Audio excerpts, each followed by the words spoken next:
Lakini Mariamu akayachukua maneno hayo na kuyahifadhi moyoni mwake. Kwa jina la Baba na la Mwana na la Roho Mtakatifu.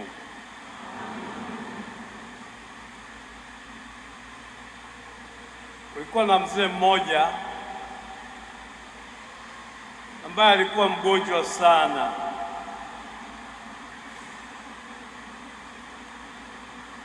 Na katika kuugua kwake,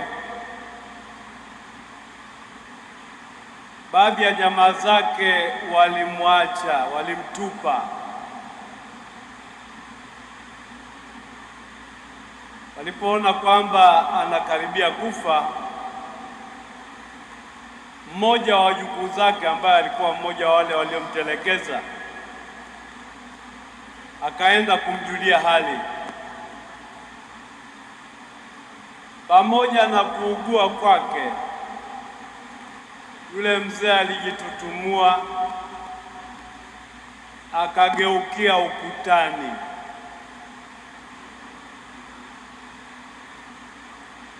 Kitendo cha mtu kumpa mtu kisogo sio kitendo chepesi, na mtu yote mwenye akili timamu kitamhangaisha. Kama mwanadamu akikupa kisogo, utaumia, utahangaika. Lakini hebu piga hatua, ujiulize, hivi Mungu akikupa kisogo itakuwaje? Mungu akikupa kisogo, manake amekukataa, amekutupa, amekutelekeza, amekulaani. Na nadhani watu hatupendi wala hatutamani kulaaniwa. Tunatamani kukubalika, tunatamani kupendwa, tunatamani kubarikiwa.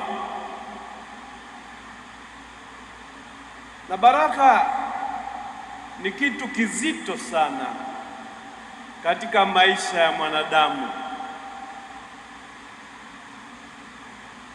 Leo katika somo la kwanza tumesikia agizo alilopewa Musa juu ya Haruni na watoto wake. Ameambiwa amfundishe Haruni jinsi atakavyowabariki watu wa Mungu, jinsi atakavyowapatia neema, faraja na ulinzi wa Mungu. Na neno zito katika ule mtiririko wa baraka ni hili: Bwana akuelekeze uso wake na akujalie amani. Hicho ndicho kiini cha baraka. Kuelekezewa uso na kupewa amani ni kupata kibali machoni kwa Mungu. Sasa sisi leo tumekusanyika hapa kutazama safari tuliyofanya katika mwaka wa 2025, mwaka wa jubilei, mwaka wa neema, mwaka wa baraka, lakini pia mwaka wa changamoto. walau kwetu kama Watanzania. Sasa haidhuru tumepitia changamoto zipi, lakini tunayo mengi ambayo Mungu ametukirimu. Mungu ametufadhili bila mastahili yetu, na kwa sababu hiyo tunatambua kwamba tumebarikiwa, tumeelekezewa uso wa Mungu. Mungu hakutupiga kisogo, tumezawadiwa huruma ya Mungu.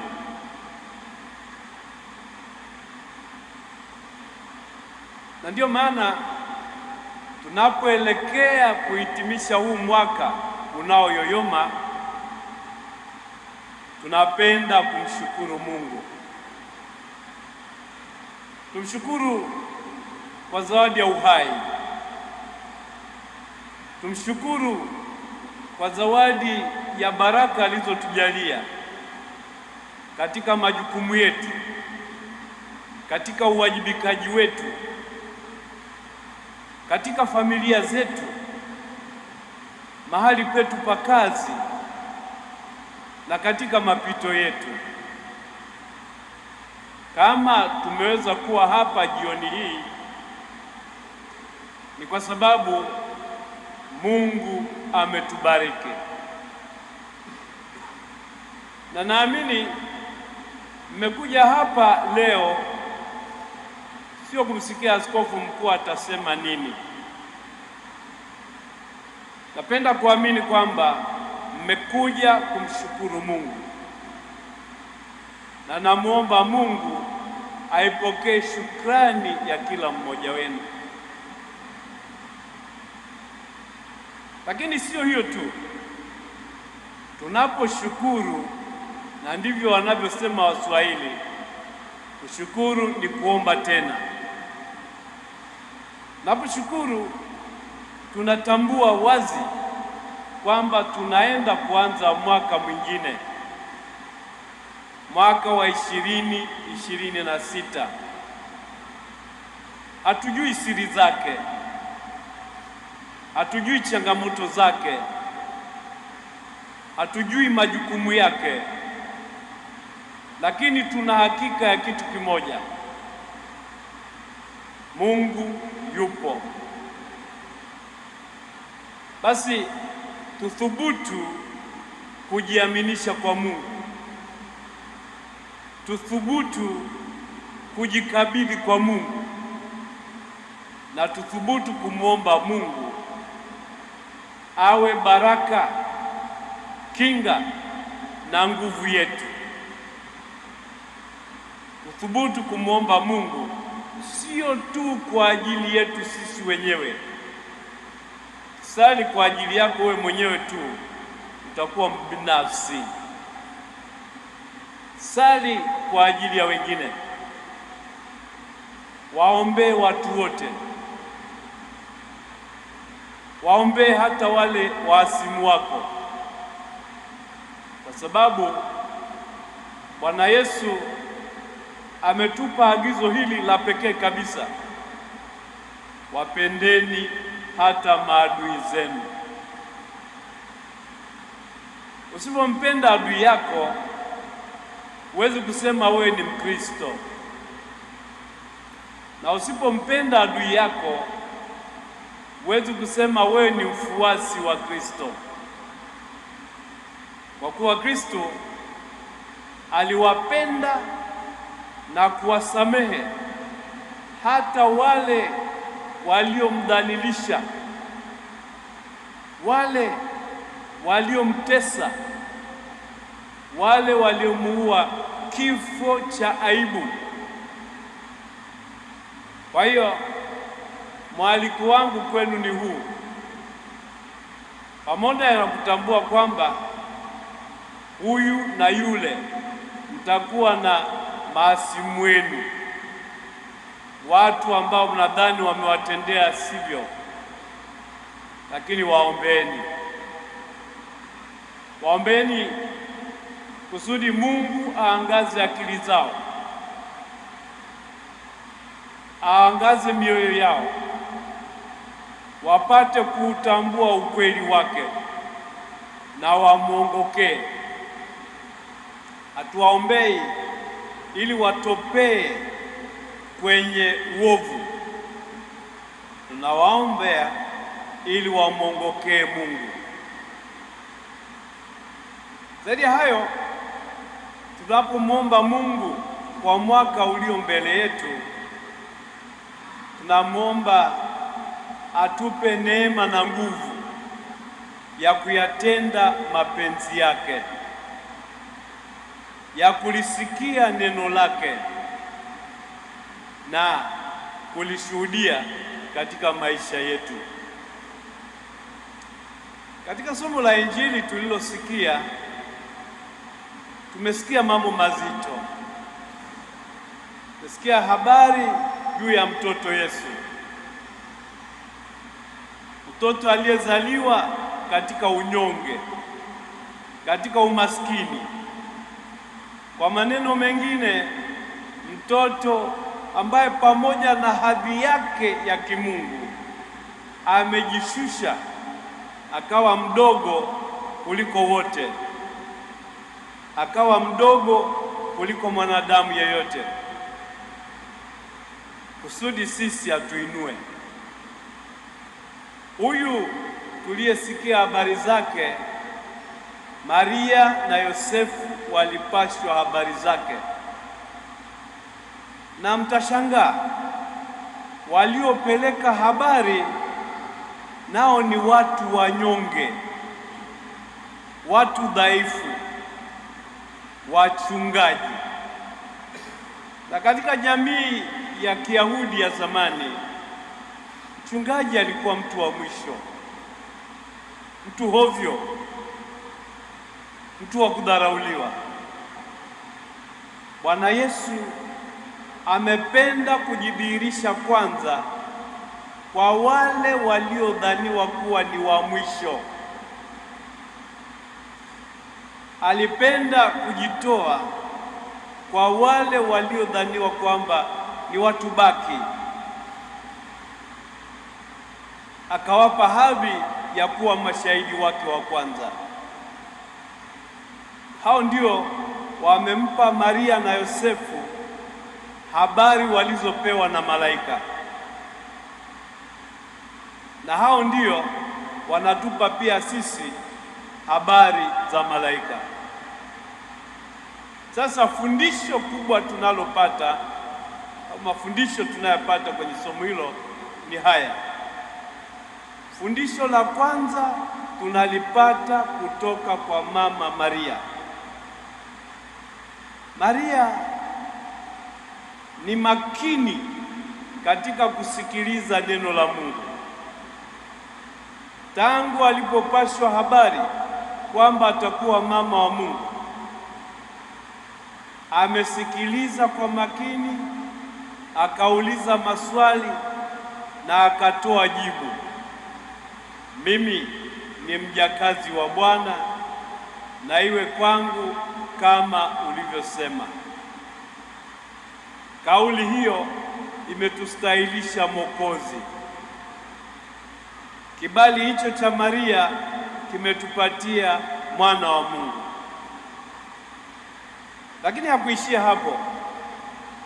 Ameendelea kumtazama mtoto wake kwa umakini, kumsikiliza na kuwasikiliza wengine waliokuwa na neno la kutoa kumhusu huyu mtoto,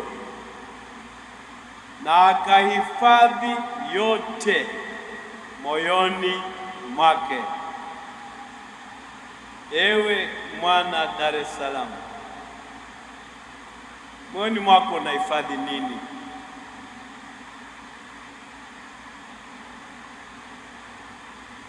Ewe mwana Dar es Salaam, je, uko makini katika kulisikiliza neno la Mungu, katika kulisoma neno la Mungu, katika kulitafakari na kulihifadhi moyoni na akilini mwako? Ninachelea kusema Wakristo wengi sio makini katika kusoma neno la Mungu. Wakristo wengi tunajiruhusu kusakamwa na utapiamlo, utapia neno. Sasa mwaliko wangu kwako unapoenda kuanza mwaka wa 2026, jiwekee malengo mazuri, jiwekee malengo mema, jiwekee malengo safi, lakini pia jiwekee utaratibu wa kusoma, wa kutafakari na kuongozwa na neno la Mungu. Na ukifanya hivyo utakuwa mtu wa porojo porojo, utakuwa mtu wa lele mama, utakuwa kweli mtu mwadilifu wa Mungu. Na nikualike, usiogope kuwa mwadilifu, usiogope kuwa mkweli, usiogope kumcha Mungu. Huo ndio wito wako, mche Mungu wako. Fundisho la pili kutoka somo la Injili ni hili: Mwana wa Mungu aliyejishusha akatoa mwili akawa Mungu pamoja nasi, amekubali kuchukua hatua za kibinadamu. Alikubali kukua kama mtoto, akaongezeka katika hekima. Huyu mwana wa Mungu aliyejishusha akakubali kuchukua hatua kama za mwanadamu, amekuwa, akaongezeka katika hekima, katika wema, katika utakatifu, akampendeza Mungu na wanadamu. Huyu amepitishwa katika sheria za kibinadamu. Ndio maana mmesikia kwamba ilipofika siku ya 8 alipelekwa hekaluni kutahiriwa na kupewa jina. Sasa kutahiriwa kwa Wayahudi ni kuingizwa katika taifa la Mungu. Sisi tunaingizwa katika taifa la Mungu kwa njia ya ubatizo. Ubatizo ambao unatuingiza katika fumbo la mateso, kifo na ufufuko wa Kristo. Sasa huyu aliyeingizwa katika familia ya Kiyahudi amepewa jina, jina lililotamkwa na malaika kabla hajatungwa mimba. Ataitwa Yesu, na jina Yesu maana yake ni Mungu anayeokoa. Jina Yesu maana yake ni Mungu anayeokoa. Tumombe Yesu ambaye ni Mungu pamoja nasi, ambaye ni Mungu anayeokoa, awe nasi, awe baraka yetu, awe nguvu na tegemeo letu katika mwaka ambao amependa kutujalia kwenda kuanza. Amani ya Kristo iwe nanyi.